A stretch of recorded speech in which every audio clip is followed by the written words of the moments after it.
Emmanuel Macron a tranché. En l'état, la France n'a pas besoin de se confiner une troisième fois. Une décision qui a surpris, dans les médias, mais aussi au sein même du gouvernement, jusqu'au Premier ministre, étonné par la décision du président de la République. C'était le rebondissement de la fin de semaine, celui que plus personne n'attendait. Le gouvernement a décidé de ne pas reconfiner le pays. Nous pouvons encore nous donner une chance d'éviter le confinement, déclarait, vendredi 29 janvier, Jean Castex, lors d'une conférence de presse organisée à la hâte après un dernier conseil de défense. Plutôt que mettre la France sous cloche, l'exécutif a décidé de renforcer les mesures liées au couvre-feu, et a pris de court l'opinion, qui s'attendait à l'annonce de nouveaux confinements depuis une semaine. Même les dernières sorties médiatiques des membres du gouvernement laissaient peu d'espoir.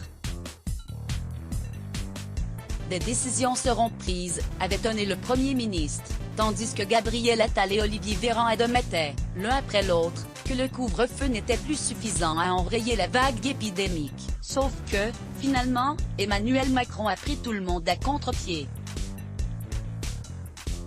Le président essaie de retenir au maximum les décisions pour laisser de l'oxygène au pays. Il ne veut pas céder à la panique et encore moins aux injections, expliquait un proche aux Parisiens, peu après la mise en place du couvre-feu renforcé. La décision d'Emmanuel Macron a surpris tout le monde.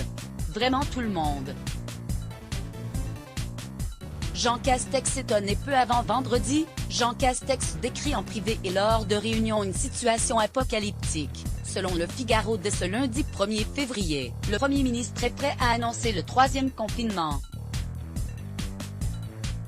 Durant le Conseil de défense, Jérôme Salomon et Olivier Véran poussent en faveur du reconfinement, sauf qu'Emmanuel Macron tranche finalement pour un couvre-feu renforcé. Une décision qui provoque l'étonnement de Jean Castex, selon Le Figaro.